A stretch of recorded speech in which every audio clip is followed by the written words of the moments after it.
Russell first. Russell, if you remember, in the first encounter against Chennai, geez, what a match that was. That was perhaps that was the game of the season so far. Right? That was that 200-run game. They were, 31 for 5 or something, was Kolkata inside the power play, and then almost got there because of Russell and Cummins, and it was a very exciting game. I think it was at the Vankede. But I also want to tell you about one more thing. Russell's reputation in Kolkata was built. In 2014, he was a part of Kolkata, but he was not in the first 11. The only game he played first 11 was Rajasthan, and they lost it.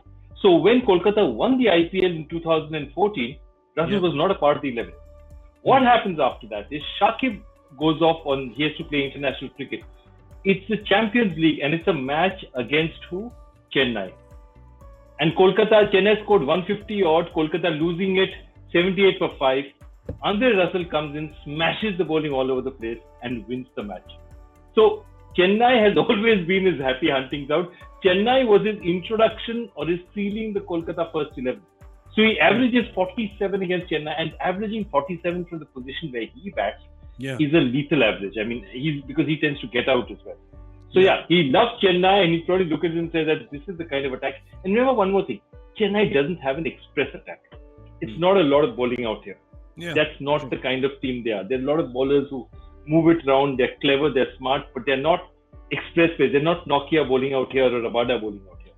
He'll fancy this attack. But I don't know I don't know if he'll get a chance, Michael, because now with another Indian batter coming in at the top order, that means Russell's potentially pushed down even one position further. Yeah, and again, it doesn't surprise me in an Owen Morgan side. You know, he always likes to pack his batting, and he always likes to have this crunch finisher around, even if it's just for 10 balls at the end. That's the kind of team that Owen Morgan likes to create. You know, Russell's still got that factor of X. You know, he's still got that wow factor. He's still got that ability to change the game. You know, bowling's, it's been a bit of an issue with him with his injuries, but again, I think they seem to be getting it right in terms of the style of bowler that they expect from him. I just love watching those kind of players play. They've just got so much power. Yesterday at Lords, I just got a little bit up close to Josh Butler out in the middle, just watching him hit a ball. And I was just mucking around with him, and I just said, go on, try and hit the pavilion. And he's only facing some old Deutsche Bank JP Morgan bankers kind of bowling to him. And he did. Target practice, huh? That next ball, he just hit the pavilion. And I went, you know what, the scoreboard in the corner. Try and hit the scoreboard in the corner. And he just missed by about 2 meters. Wow. These guys these days, they're so powerful. And it's just well, I was basically at first, like, no idea why, because you'd never have me at first. It was just a chat to the keeper kind of conversational kind of position for me.